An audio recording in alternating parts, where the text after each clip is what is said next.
Life is good, but it could be better. Welcome back to Big Mouth and welcome to Thursday's edition of the DCEU Daily. Because I'm recording these things a day in advance, I may have got the odd day wrong when I say welcome to blah, blah, blah DCEU Daily. So you're going to have to excuse that. So if I think I've got this right, I think I'm recording this on a Wednesday and this is Thursday's DCEU Daily. It's New Year's Eve, everyone. So take a look at this because the promotion for Zack Snyder's Justice League from AT&T and Warner Media has really started. Look at this beauty. Look at these billboards, these moving billboards. Wow. So Warner Media are really going to town on this. That's absolutely fantastic. And that's really, really exciting as well. So we are getting moving on Zack Snyder's Justice League. Don't forget there's one more trailer to come, I think early on in the new year as well. So I'm really, really pumped and hyped for Zack Snyder's Justice League. I just want to see it now. And I'm sure you lot feel the same way. Look at this. Zack's been on Vero. And as you can see, it says how I started. This is his first picture of Ben Affleck's Batman. And how cool is that? Brilliant. Zack's always in communications with us, the fans. And it's just really, really good to have him still communicating with us after he's getting the cut. He could have just left us behind. But Zack's a very, very loyal, talented gentleman. And it's great to see that loyalty still exists. So yesterday, finally, we got a promo for Superman and Lois. Now, it hit the internet. The rumours hit the internet about an hour or so. We're getting a trailer. We did not get a trailer. I'm not going to play it for you because I don't want copyright strikes. And it looks like YouTube are really strict on this now because they don't want to be fined by the studios and networks. So we got a lot of pictures, but mostly we got a kind of narration from Tyler Hoechlin talking about family and how life can harm us and how it molds us. And the best thing about this promo was that we actually got red heat vision instead of blue, which was really brilliant. So I am really looking forward to Superman and Lois. What's interesting about this, apart from a few on-set pics and that promo, that doesn't show us any kind of sequences or live-action footage. It's not a trailer, is it? It's more of a promo. Now, we're only about 2 months away for this show, which is launching sometime in February. You would think we'd get a full trailer, but maybe they're going at it a different way. Maybe they want to keep the mystery going. Very similar to kind of the promotions we have for Tim Burton's Batman film in 1989. So it had that mystique about it. What is this going to be? So I hope there's nothing to worry about in terms of the production. I don't think that there is. But I would have liked to have seen a trailer because we're pretty spoiled with marketing these days. But obviously the guys and girls at the CW have decided, the powers that be have decided just to kind of keep it a bit mysterious. And that's fine. I actually think this is going to be a really good show. But the whole family dynamic is on the balance. As I've said before, it can either be something really exciting that compels us, or it's going to be something that we're going to watch to help us sleep at night. This is what the balance is of this story. You have to like Superman and Lois' sons. You have to love the love triangle between them and I think Lana Lang's daughter. It's interesting that we've got a married Lana Lang. That's going to be interesting. We've got some new characters created that are not part of the comics as well. And so that's pretty interesting. But I think when we find out why they've left Metropolis and what the Stranger is all about, it seems to me they've gone to Smallville because they're in hiding, kind of a witness protection program. Not an official one, of course, but they're in hiding, and they could be in hiding from the actual Stranger. Maybe Metropolis, maybe the Stranger poisoned Metropolis' mind against Superman, and that's why he had to leave. But apparently, in a synopsis, a tragedy happens which makes them leave Metropolis. So it's all extremely interesting. So I can't wait for Superman and Lois, and I'm glad they did the promo. Wish they had a trailer, but it looks like we're going to have to use our imaginations until we see the pilot episode, which is titled Pilot, like the very first episode of Smallville. That's curious as well. Remember, you can tag me and follow me at Twitter at Movies TV Mad, where I've just shared an excellent Wonder Woman 84 video from Grace Randolph. Now, she's a bit like Marmite to me. Sometimes I love her, sometimes she winds me up. But she's very successful, and she's one of the few, good, talented female journalists out there, and she's done very well for herself. Now, I have asked her to unblock me off of Twitter because it is a reactionary platform, and sometimes we can cross the line. So hopefully she does that. But sometimes I just don't agree with her, and sometimes I feel she can be disrespectful to people like Henry Cavill. But she knows that. She knows what she's doing. She's got a successful platform. Anyway, she's talking about the problems of Wonder Woman 84. I think it's very, very well done. And what I'm going to do, I'm going to play the audio of this video, and I'm going to interrupt it and give you my thoughts on it, because I just discovered it, and I think it absolutely sums up all the problems of this movie. Wow, it has been incredible to see over the past few days that Patty Jenkins has Rian Johnsoned herself. Oh my God, it's happened again. And we're going to go over the ghost of Rian Johnson so that maybe Patty Jenkins can stop this transformation midway. So here's what gets even more interesting. It was for the exact same reason, subverting expectations. Fans expected a true sequel to the 2017 film. And as I said in my review, Wonder Woman 1984 is so different, it gives you... It's true what she says. Everyone did expect a kind of sequel to that film. I think once we knew we were jumping right up to 84, we knew, first of all, by doing that, she was trying to get away from the first film. And Grace later on in this video does make the point that maybe she didn't agree with the people who guided that film. Because basically, as I've spoken before, she was basically just the director of the film, not a decision maker. So she clearly feels and doesn't agree with a lot of the decisions that were made in that film. She's that kind of person. But I think what she did is very comparable, if you're a Manchester United fan, to what David Moyes did when he took over United. He got rid of Sir Alex Ferguson's backroom team, brought all his own people in. And that, my friends, was a big mistake, as this was here. Whiplash. And a lot of people are litigious. I think that one thing that's been made clear here is that even if the filmmaker has the best of intentions, Rian Johnson got pretty aggressive. So I don't know if he had the best of intentions. But let's even assume that he did.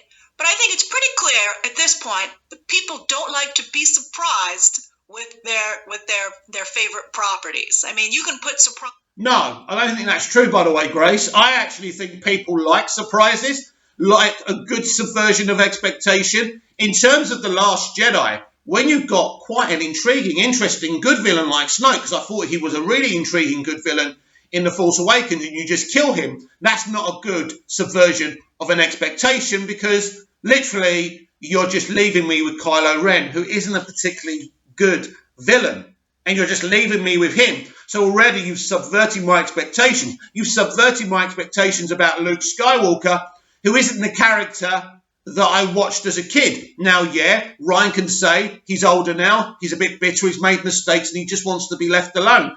And there's some logic in that, but it's just not the interpretation anyone wanted to see.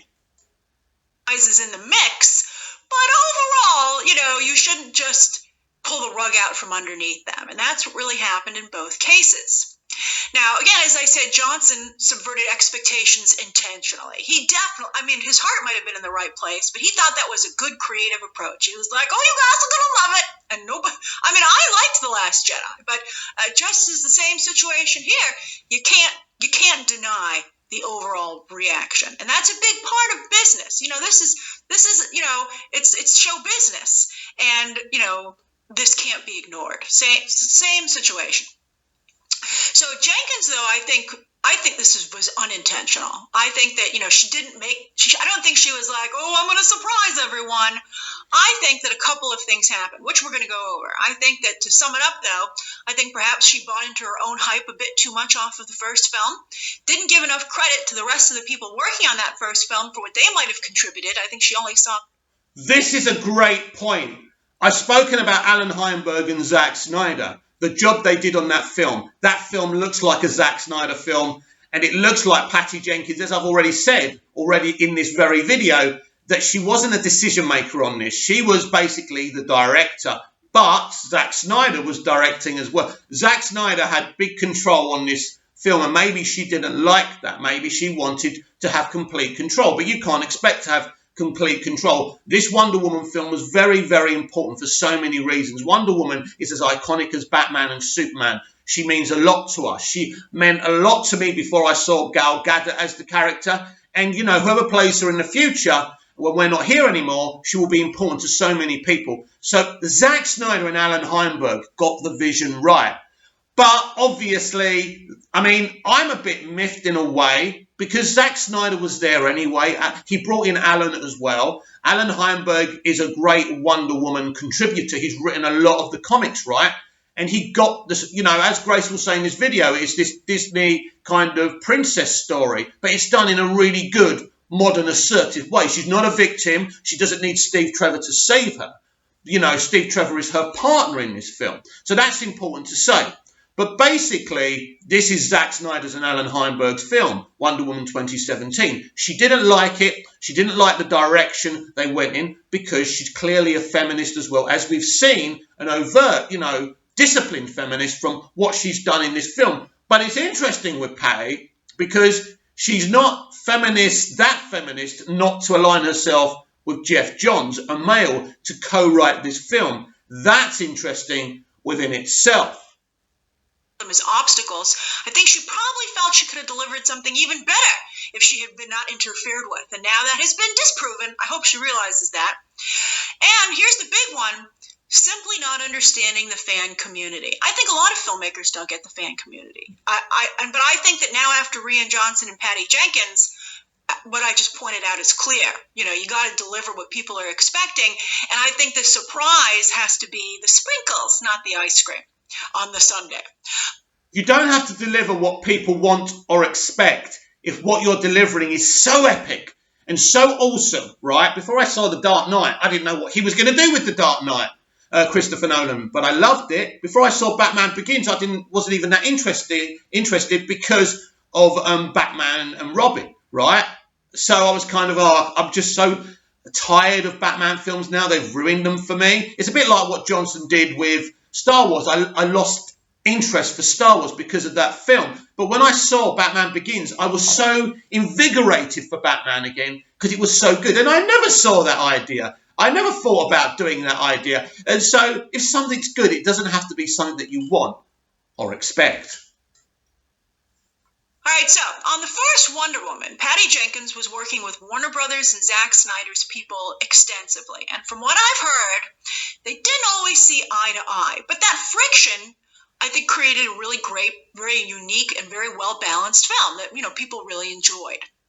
Now, on Wonder Woman 1984, even though the Snyders are still producers, Warner Brothers gave Patty Jenkins complete creative control, as she's made very clear in her interviews, before the Rotten Tomatoes score dropped. Oh, that's another lesson to be learned here. Don't give interviews or do a victory lap until you have your final Rotten Tomatoes score, because as I'm going to show you, she's just made a problem for herself even worse by some of the comments that she's made in the last few weeks. But she cleaned house when she made the film to better create her vision. And this is the thing, isn't it? She spoke too much. I think she was in the opinion that people were going to eat this film up. That the feel-good factor that the audience had for her because of the first film, because they're not educated and understanding enough within the industry to understand that literally she was just an episode director of the film. She wasn't guiding the vision. And the vision of the first film is so good, so unique, so special, so much quality.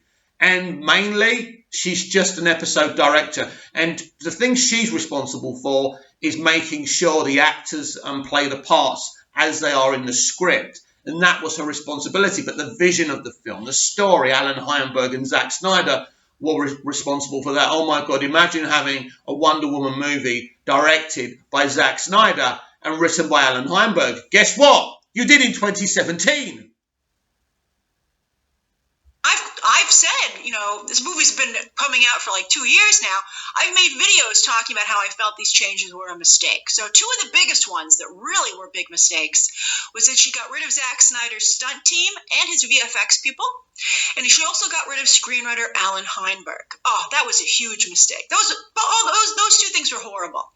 Alan Heinberg not only came up with the Disney princess angle for the first film, brilliant, but he actually wrote Wonder Woman comics. He's an extensive comic book writer, and that was one of the titles he worked on. He also created the Young Avengers. And he's not being, no one's checking with him on that property over at Marvel. Don't do this. Don't go down this path, Marvel. You could call these comic book people up. Comic book people, especially because the comic book business is having problems, they're not that busy. All right, so anyway, instead, Jenkins doubled down on Jeff Johns, who, to be fair, I think has zeroed in on Patty Jenkins as his only remaining connection to DC Films, as everyone else abandoned him. He got fired as being the head of DC Films. Everyone else was like, get out of here. But he had already sunk his hooks into Patty Jenkins, and she felt that he was her safety net, erroneously, that he would be. I don't think Patty Jenkins is the kind of woman who can be manipulated. They got to know each other during the first film when he was in charge. They liked each other. They decided they wanted to work with each other. Now, Jeff Johns, as she's going to say, is a really good storyteller and writer. I'm surprised that he has anything to do with this, but maybe I shouldn't, because we look at Justice League 2017 as well. Look, I think Jeff Johns is doing a really good job on Stargirl, and that's great, and maybe that's his level, that bright kind of type of superhero TV show, which works. But when we're talking about films, you need to be able to develop characters. You need to be epic and you need to be awesome. To replace Zack's VFX team. Zack's VFX team is the best VFX team in the world. Go and see Man of Steel. Go and see BVS. Wait till you see Zack Snyder's Justice League. You'd have to be insane to get rid of them. As I say, it's all about ego. It's about it being a Patty Jenkins film completely. But the best directors always have the best people around them, which is proof that Patty Jenkins isn't one of the best directors. Her safety net of making sure this stuff was comics accurate. She should have picked up the comics herself, and she would have seen that they were really not following the source material.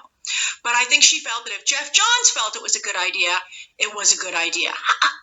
That's incredible to me. But I think we have to be fair to Patty Jenkins. We have to keep in mind that this movie was made a long time ago. It's been in the can, had to go through reshoots. So I don't think that anyone I knew, but very few people knew how bad Jeff Johns was at the time that they really were making Wonder Woman. No. It's not about him being bad. It's about evaluating if his vision for something and for DC in live action movies is the right way to go. And she decided it was. She is fully conscious and understands the situation, Grace. So she wanted it to be her film. She wanted to make the decisions. You can't at one element say it's her vision, it's her film, it's her decision making, and say, well, she didn't know how bad Jeff Johns was. She knew him. She wanted to work with him. She was fully aware of the situation. In fact, she's come out and said that Justice League isn't canon when the guy she's kind of united with to do Wonder Woman 84, and who knows, Wonder Woman 3, right, is actually the man who was in charge and responsible for Justice League. So there's a lot of contradictions there, and I don't understand. I'm a bit confused with that partnership and why she went with Johns. It's all very confusing.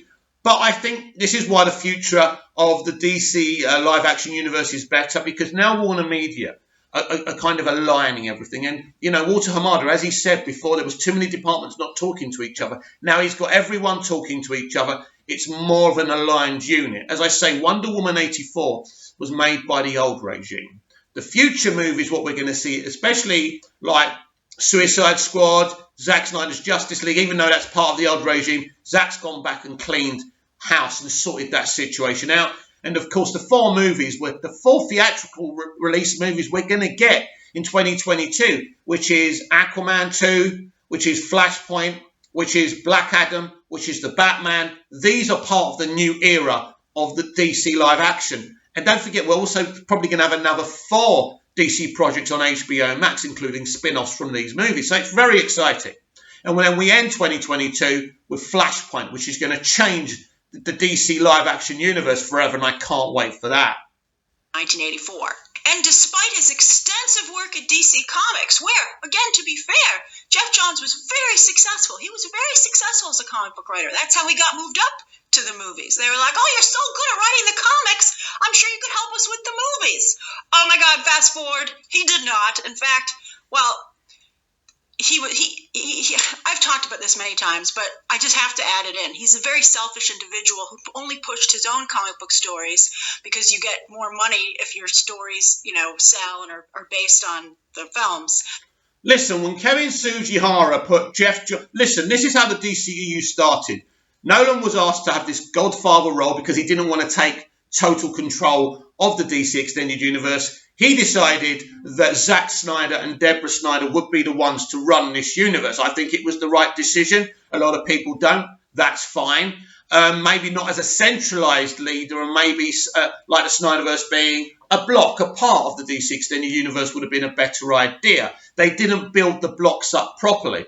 So this is what happened. But in the background, Jeff Johns did have a lot of authority. And he was banging the door down during Man of Steel saying, don't do this, don't do it like this, you're going to have problems. Now, there was a divisive response to Man of Steel and BVS. But I think if people were patient with Snyder till his Justice League movie, everything would have made sense. And people would have said, oh, yeah, this is amazing, isn't it? As I think they're going to say when they see Zack Snyder's Justice League. And I think this is the problem. So when Kevin Sugihara put Jeff Johns in charge, I don't think any of us thought anything, but he's going to be the Kevin Feige who can work with all these directors like Zack Snyder and create the building blocks of this universe. And it simply didn't happen.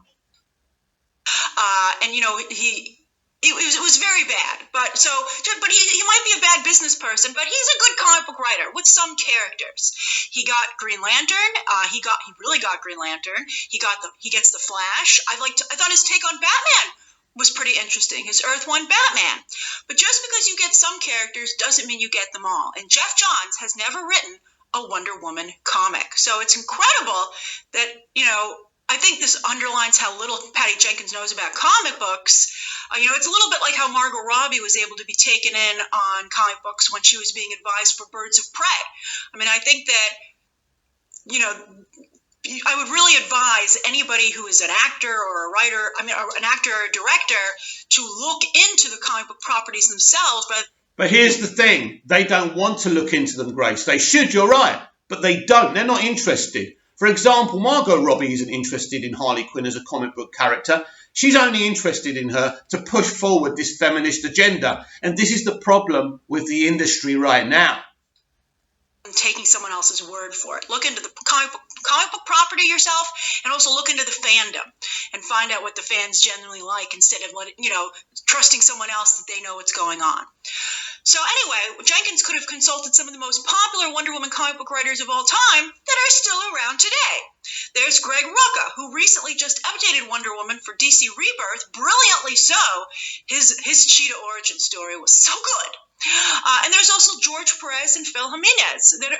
And so she talks about this guy who's just done an excellent, origin story for Cheetah. And it is an excellent origin story for Cheetah. You'd think if you were developing Cheetah, you'd want to speak to him. But she didn't. She took it upon herself. She went away from the comics in a way. I mean, when I look at the design, the CG for Cheetah, I see the black lines, and it looks like someone's taken a felt tip and put the black lines on Cheetah. Listen, I've seen some beautiful artwork for Cheetah, not just done by comic book artists, but by the fans. It's just not what Cheetah should look like as well. And I was defending those effects, but I can't. And this is another problem. If Zack Snyder's there, Cheetah looks awesome. She looks awesome and more accurate to the comics because there's loads of different designs, but they're all great. And this is where it all goes wrong, when you think you're always right and you're the kind of person who doesn't like to listen to other people's opinions, which I think has obviously happened here. And this is what I've said about Patty Jenkins. She's going to find it a big problem over at Disney. A big problem because people do like to say, maybe you should do this instead of that. But she doesn't seem to like that. She's already complained about this studio, Warner Media, trying to give her advice. And I think there's nothing wrong with a studio giving you advice. You don't have to take it. But it looks like the studio, with all their warnings to her, were right. And I think we will talk about Wonder Woman 3 as Grace will in a minute, because I do have a very interesting theory about this announcement. And these guys are all around, and you could consult them. And, she had Alan Heinberg, but she threw Alan Heinberg away. And as long as we're talking about comics, I think it is worth noting, some of you pointed out that Wonder Woman 1984 doesn't follow any of the source material. Its origin for Cheetah is totally off, and Maxwell Lord is basically a different character. They couldn't do the neck snap thing because they already did the neck snap thing in Man of Steel, which they stole from Wonder Woman, which annoyed me a little bit. But you can't do that again, especially when it was the You could actually do the next snap thing again. The problem is, obviously, do you want to go down this divisive route again? But I think, imagine a situation, right? Let's just say for argument's sake, she does the next snap thing, and then one day in a future movie, maybe Henry Cavill's Superman shares the screen on the next Wonder Woman film. And they sit down and they talk about how it feels to take a life. And, Clark talks about how it devastated him to kill one of his own people, but he had no choice. And then Diana talks about the same thing. This could be a building block for their relationship. So, the problem with Patty Jenkins is she doesn't look at things as a franchise. And the big problem now is, as I make my point later on about the future for her and Wonder Woman 3, is that Walter Hamada and Jim Lee want the building blocks of a shared universe. And this film is problematic because it's not interested in the shared universe. It does kind of, Zimmer's A Beautiful Lie, which is kind of connective to BVS, which is good. So they're not in denial, and it makes it part of the universe, and that's great. But I think if she does snap Lord's neck, it would be really compelling for her and Superman to have something in common. And if you want to bring Lord back, you can use Flashpoint. You can bring anyone back. Nobody in the comic book universe, DC or Marvel, stays dead for very long. We've seen that in Arrowverse as well. So you can bring people back, but I think it would have been a very compelling moment. But the problem is they want Diana to be smiley and loving and compassionate, but there's another side to Diana in the comics that can be very dark and brutal. We've all seen it in the animated movies as well from Bruce Timm. So it's there. But she doesn't want to deal with that because of this feminist angle. And this is very problematic. Neck snap was so poorly received in Man of Steel. So, it's really hard to do the Maxwell Lord story when the biggest thing that people remember it for is, you can't use it. Although I liked what they did with Maxwell Lord, but as you can see, a lot of people did not care for it, or it wasn't enough to save the movie in their opinion. Wonder Woman 1984 also focuses heavily on Richard Donner's Superman and the Linda Carter TV series, which, by the way, both came out in the 70s and not the 80s. So why not call it Wonder Woman 1970-something if you're going to have those as inspiration? But the problem there is that style isn't popular anymore. Frank Miller made comics darker in the mid-80s, and Zack Snyder, interestingly enough, made comic book movies darker based on Miller's work. Listen to me very carefully. The Wonder Woman series is good for its time. Superman the movie and the Dick Donner stuff and the Reeve movies are good for its time. Even Superman 4 is somewhat entertaining to a point if you suspend disbelief. But you can't take what was done there. You can't set a movie in the 80s and make it like it's made in the 80s. People don't want to see that anymore. People want to see high-resolution CGI. People want to see epic battles. The emotional elements in this film are really good. And if you mix them in with more Wonder Woman and more epicness, this would have been a special movie. This is exactly what the first movie does. Zack Snyder and Alan Heinberg managed to do that. It was emotional, but still epic. And I'm a big fan of big boss CGI battles. I know a lot of you and a lot of critics and pundits are not, but I think that's the way it should be, as long as it's done properly with high-scale VFX. But yeah, this is really the problem with Wonder Woman 84. Isn't that interesting how that works out? Bryan Singer and Christopher Nolan also contributed to making comic book movies darker.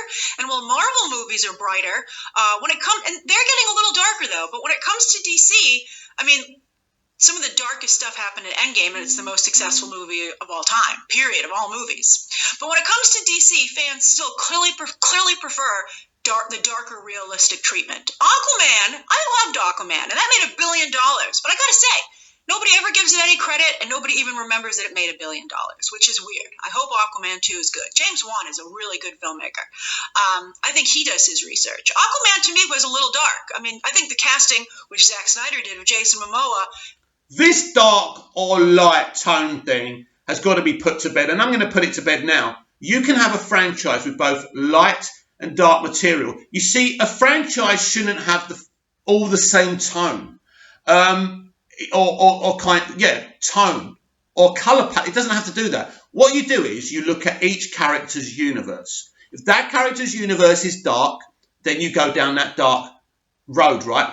If you're dealing with a character that's a bit more lighter, right? He's a bit more funnier. You can make him or her funnier or brighter. It doesn't all have to be one size fits all. And I think this is what some fans and critics misunderstand. So Batman can be dark, and maybe Superman can be a bit lighter. This is the way it should work. You should base the franchise on each character. Then when you get to Justice League, you connect it together and you decide what kind of tone. But again, you can have a variety of tones for a Justice League movie. It doesn't all have to be one thing. Makes that character more of the Frank Miller, takes it down the Frank Miller path, and it's turned out to be very good. Amber Heard's a real problem for that, though. All right, so anyway. Now, blockbuster filmmaking is a team effort to better ensure mass appeal. It's a system of checks and balances. So here's yet more proof that giving a director creative carte blanche on a blockbuster is a really bad idea. And speaking of Rian Johnson, what has created a huge problem for the Star Wars franchise is not just his creative decisions on The Last Jedi, but that Lucasfilm not only... Yeah, since Zack Snyder was driven off of Justice League, there's been this conversation about directors having 100% freedom. And I think Grace is totally right here. You can't give any director, you can't give them your money and then say to them, do whatever the fuck you want. There's got to be a plan. I think going forward, that's going to happen now. You know, some people like Matt Reeves will have a lot more freedom. But if the studio sees something they don't like in terms of the collective universe, what's great for Matt Reeves, of course, is he's not part of the DC Extended Universe that Zack Snyder created, but he is part of a more that's going to be more of an established multiverse. So he will have to play ball, but mostly he will have freedom. But the studio and the head of DC Films, which is Walter Hamada, and the head of DC, Jim Lee, should be able to come to him and say, do you know what, mate? We don't like that. And, we're happy for you to have the freedom, but, there's certain things that you're going to have to play ball with, and I'm sure Matt will do that. You've got to have directors who understand that. And I think this is the beauty of the MCU when you bring in directors, but they understand that you, Kevin Feige, are the one, you're the showrunner, you're making the decisions, and they want you to have some freedom of creativity, but you can't have carte blanche.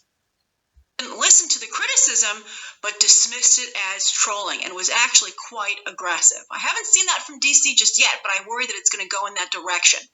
Now, there's always an element of troll. Yeah, just to interrupt again, I know it's frustrating, but just to say, because AT&T is so customer focused, they will never, ever come out against the fans. So I think that we're safe there, at least with AT&T and Jason Kilar and Ann Sarnoff in charge, in the mentality of John Stankey at AT&T. To criticism, and trolling can be quite cruel, but that doesn't mean that the criticism at the heart of it isn't valid. For instance, I took a poll about your thoughts on Wonder Woman 1980. Like, people still say The Last Jedi was like, oh, Star Wars fans were so mean, and some Star Wars fans were ridiculously mean, but that doesn't mean that their criticism was wrong. I think it's important, because remember, don't take it personally. It's show business. I think you got to strip away the cruelty and be like, okay, but what is being said here? And then wonder and see if there's any validity to that. And I think there was. Don't trash Luke Skywalker. All right, so anyway, on Wonder Woman 1984, I took a poll of your thoughts, and there are two ways to look at this poll. Yes, 62% of people enjoyed the film. That's fabulous. But you would be wrong to not realize this poll also points out that 68% feel it has problems. That's a problem. On Sunday, Warner Brothers said that Patty Jenkins would return to conclude her trilogy, which means they're only going to let her make one more.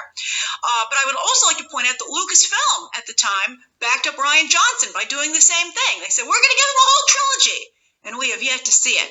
So let's see what happens with Patty Jenkins. If she does get to return, This is very interesting. This is a massive point because Johnson was told he would get a trilogy. It was greenlit. The press were all over it.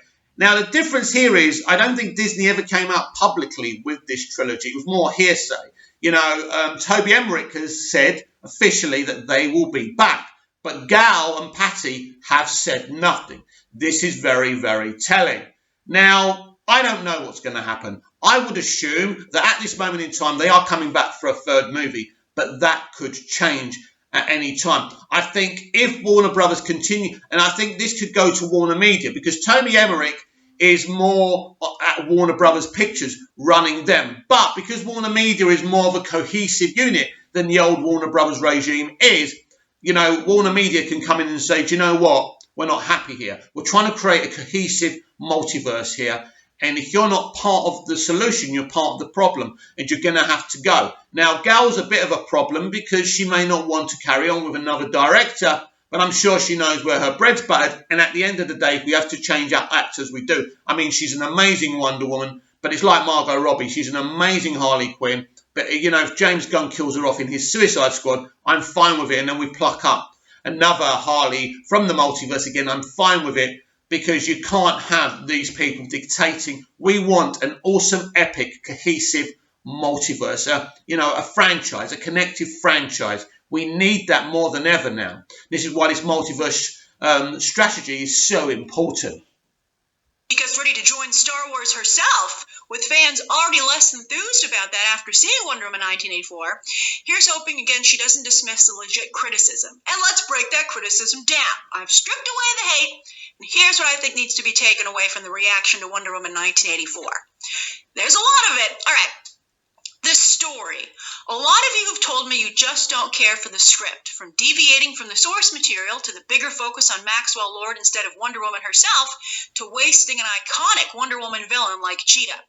So the lesson here is pick your screenwriter or co-writer, as Patty Jenkins herself co-wrote Wonder Woman 1984 along with Johns and David Callahan. David Callahan, by the way, is the sole writer on the upcoming Shang-Chi and Spider-Verse 2 movies. Oh my God! So we'll see if he was the problem or if it was all Jenkins and Johns. But here, there have been other problematic screenwriters recently.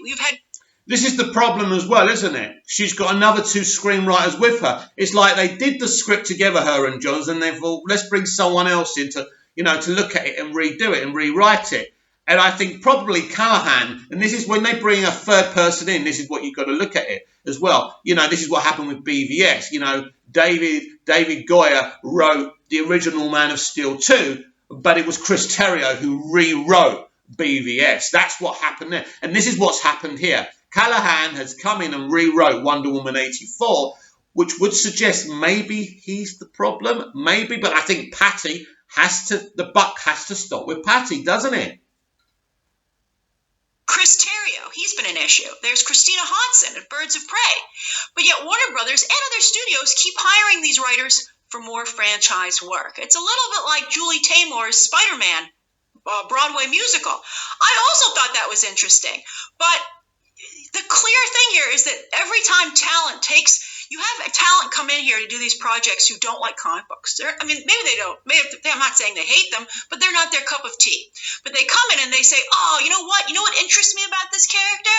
Changing them, reinventing them into something I do care about. And that is proven to be a horrible idea. So they need to stop doing that. They need to stop hiring screenwriters who are going to put an interesting twist on it. Todd Phillips did that to Joker, although that was very divisive as well. I thought that was brilliant in that case because it had the darker, more realistic. Todd Phillips made a movie because he wanted to make a movie. He wasn't particularly interested in Joker. He wanted to use the Joker to get the attention, but really he was telling the story of a man who suffers with mental health. And he used the Joker element to bring an audience to the film. But again, it was different to, in fact, it's not that different to what we've seen in comics. There's a lot of elements of that film, actually, because in some comic book iterations, the Joker begins as a comedian. So he did pluck out certain versions. But what he did with that film was so amazing. And if something works, it works. Don't be different just for difference sake. If you're going to be different, do it for a good reason. Tone, I think people were more interested to see what path Phillips took them down. Maybe if this movie had just been really dark and angry with better action, although there's like no action in Joker, although the third act is so important, and Joker nails the third act, and I think Patty Jenkins really messed up the third act here by having a conversation instead of a fight. And also, I think the powers were hard to follow, which is also the script's problem, Maxwell Lord's powers. Kevin Feige loves Marvel, just the way it is. He also loves Star Wars, by the way, and is supposedly supposed to be moving over there at some point. I think Feige will be running Star Wars. Can he run Star Wars in the MCU? What happens to the MCU? But that's a great point. Kevin Feige loves Marvel the way it is. So we know that Walter Hamada isn't a comic book person. This is interesting. So they've got someone there who knows how to run films and how to execute films, but he doesn't love DC. So what's going to happen here? The only thing that's really good right now is Jim Lee loves DC, that Jim Lee, is there with Walter Hamada, hopefully putting him right in any decisions he gets wrong. But it would be great to have a talented person running DC. But we've had Jeff Johns, who knows and loves DC, and maybe if he was able to start it from scratch and do something for himself, maybe it would have worked. But that element didn't work either. So let's go with Walter Hamada and see what he does. But it's true. Kevin Feige is a smart guy, smart business guy, smart storyteller, but he understands, don't mess with things that already work. Although speaking of Star Wars, Jon Favreau and Dave Filoni love Star Wars exactly as it is. And that love has been imperative to their success. They got to get some people working over at DC who like the source material as it is. Matt Reeves seems to really like Batman, or at least get Batman, and that's promising. Next, the cartoonish... Now, this is a good point. Matt Reeves loves Batman, loves the comics. He wants to integrate the Batman family. He wants to bring what's on the page to this. Everyone thinks that the Batman's going to be this really dark, brooding movie. It will be brutal, as we've seen when, Pattinson's Batman is punching that thug nearly to death, right? But I also think it's going to have the elements we love from the comics because he loves the comics. So he's creating this Batman DC universe, of his own. That's part of the multiverse. That's exciting. You want people who are talented but actually love the source material. Was an issue for a lot of people. Now, again, some people look at comic books and think that they are cartoonish, which is a mistake. I believe Jenkins put too much faith in nostalgia for the Linda Carter TV series. I'm like, people also fondly remember Adam West's Batman, but just try and take that approach to a Batman movie. People would be equally as upset. Jenkins herself said in a recent interview that Warner Brothers was worried about the tone when she showed them the dailies, and she told the studio to trust her. Her hubris to get the credit for the movie for that choice created a situation where she now has full ownership of a creative choice that is hated by a lot of people. Again, don't take ownership of things until you're totally sure. This is the problem, because during the marketing to Wonder Woman 84, she came out, because I didn't notice, she came out and said she didn't like the third act of Wonder Woman 2017. Now, a lot of people don't like the third act of Wonder Woman 2017. By doing that, she says, listen, I know what I'm doing. They were wrong there, wasn't they? I don't think they were. As I've said, I love embossed CGI battles. I think that this is how a movie should end, as long as it's emotional as well as being epic. And I think that final fight with Ares is emotional because she's just lost Steve. She's tempted to the dark side. I think it's a great moment. And when she embraces love and she says, goodbye, brother, and she kills him, it's amazing. It's a great moment. But also, another thing, the decision to get rid of the shield and the sword were fucking stupid. But again, this is Jenkins trying to show, feminism, how feminism and females are not, and in a way, it is kind of sexist, isn't it? Is it saying that a woman shouldn't use a sword and a shield? It's very problematic. So that decision is really bad. She's obviously a pacifist as well, but Wonder Woman has a sword and a shield. Deal with it. She uses it for self-defense, right? She uses it in the right way. It's awesome. She can fight other villains with swords or whatever. She doesn't have to kill them.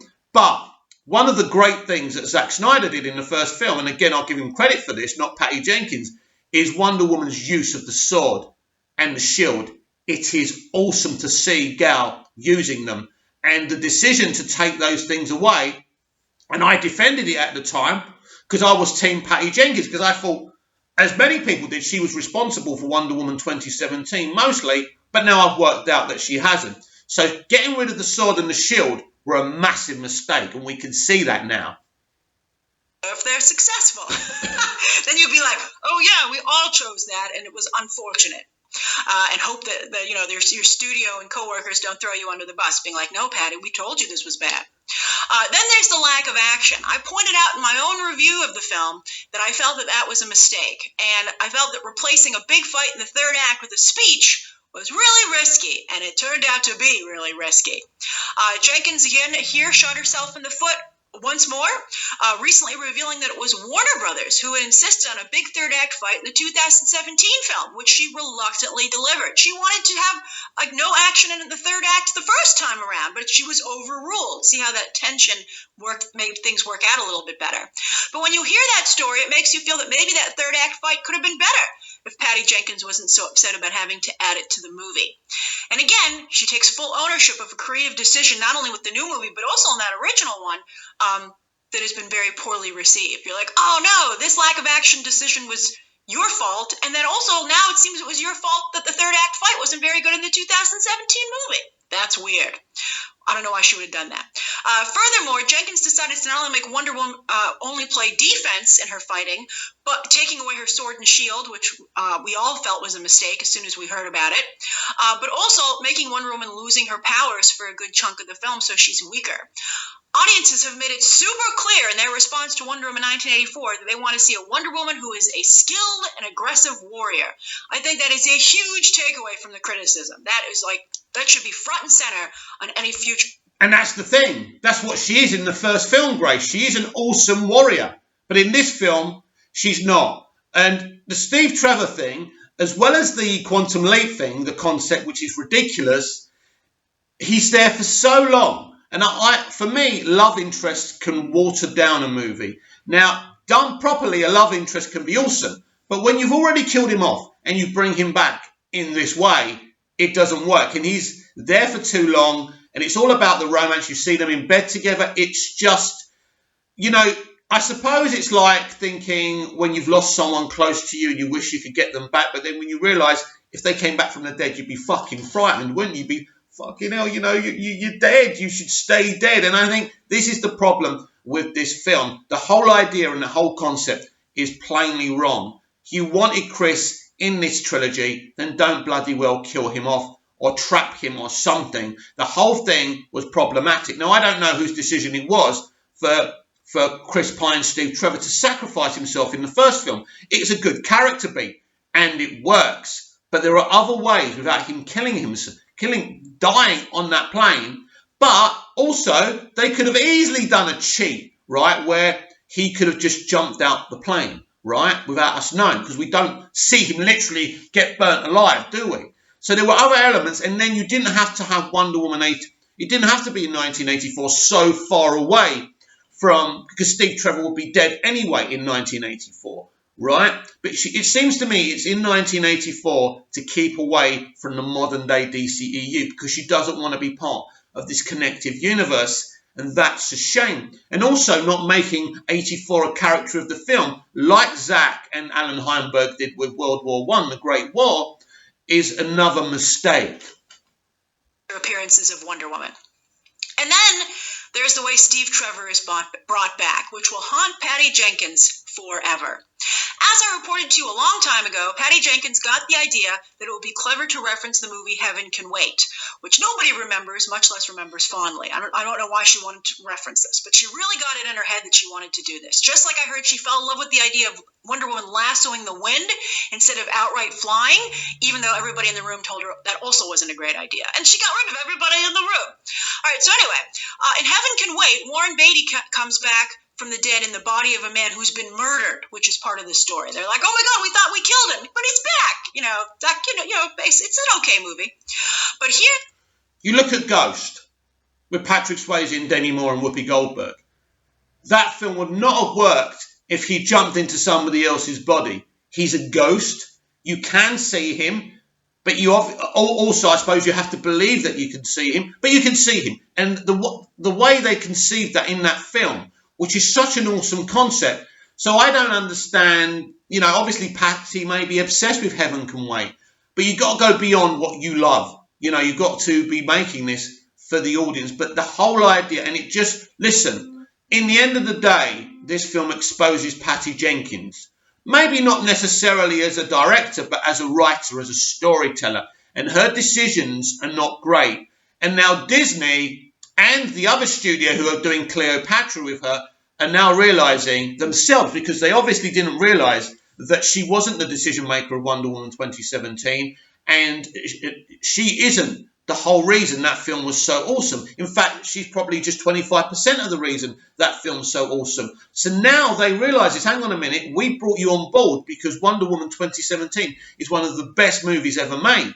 Well, now we realise you're not that director, so what's going to happen? I think she's in trouble. I think this is why Wonder Woman 3 is being fast-tracked. I think she could be dropped from Star Wars Rogue Squadron. I think she could be dropped. I think she'll keep Cleopatra. I'm not sure if Gal Gadot will keep that role. There's a lot of problems now. Now studios in the industry, it's not just about us, but our reactions to these films are important because studios do take notice, whatever they say publicly. I think the issue for her is now that she could lose her situation with Star Wars, because that was announced just before the proper marketing for Wonder Woman 84 started at the Disney Investors Convention. And it was all very exciting. Oh, Patty Jenkins has done this sequel. She's getting Star Wars. She could be the Steven Spielberg of this generation. But then when you see Wonder Woman 84 and you realise that she's not the director and the storyteller we thought she was, if we think that, imagine what Disney and Lucasfilm are now thinking. Imagine what the studio, whoever they are thinking about her Cleopatra. It becomes very, very problematic. Now, in Hollywood, you fail upwards, you don't fail downwards. So maybe she's going to keep all these jobs, but what happens with Wonder Woman 3 is interesting. I don't think what that announcement from Toby Emmerich is maybe been rubber stamped as much as we think it has been. So, as I say, from all intents and purposes, it looks like she's doing it. But something could change there if they find her continually being problematic. But there's no question, the industry, after they saw that film, whatever they said publicly and whatever the Shield critics said how great it was and all of that, it's clear that I do like, actually, despite what Grace said, I do like the emotional third act of Wonder Woman 84, but they're not being an end battle. And who do you battle? You can't battle Maxwell Lord because he hasn't got any powers, unless he can wish to have powers and become a warrior. Maybe that would have been awesome. But they went down this emotional element. Now, emotionally, it works. And I think it is a good third act, but the problem for me is the middle of the film needed more. It literally had nothing. So when you get to the third act and the third act's complete, you feel emotionally drained and it works. So you kind of forgive what's come before. But yeah, there are a lot of problems with Wonder Woman 84 and you can't ignore that, which means there's problems with Patty Jenkins as a creative. Is she not a collaborator? And as a director, if you're not a collaborator in mainstream entertainment, you won't have much of a future. Though Steve borrows the body of a man who's still very much alive, and Wonder Woman not only doesn't question what happened to the guy who was using this body before, but then she has sex with his body. This is bad. Some people were very upset about this, not just because of what actually happened, but because it's hypocritical. That's really, I think, what's making people particularly upset about it. If the genders were reversed, the internet would explode at this story point. But the fact that the internet is not exploding seems unfair because it is unfair. But this is the society we live in. In fact, if this was Superman and Lois Lane had died and come back and he was shagging another woman, they would be calling Superman, I'm not going to say the word in case YouTube don't like it, but we know what they would have been calling him. But because it's a woman, it's okay. Women can do what they like because they're women and they're allowed, right? And this is the problem. There's an imbalance in our society, not just in movies and entertainment, but the way we view the world. And I think this is the problem as well. So what you need to listen, Hollywood need to expand who they use for these films. Comic books and capes and superheroes are where we are at right now. This is what the industry are going for because this is where the money is at. So at least get people who love these stories, who know these stories, to make these movies, especially with the history of the DC Extended Universe and how polarizing the opinions of the DC Extended Universe are as well. We've got to start having the right people for these projects. I think that you have to give that to people. It's not good. I don't know if Patty Jenkins will ever be able to make a public appearance again when this isn't brought up. And on this one, she probably should either apologize or at least explain her thinking and acknowledge it didn't quite work out. I can't believe that nobody on her team or at the studio or Gal Gadot or Chris Pine realized how bad this idea was.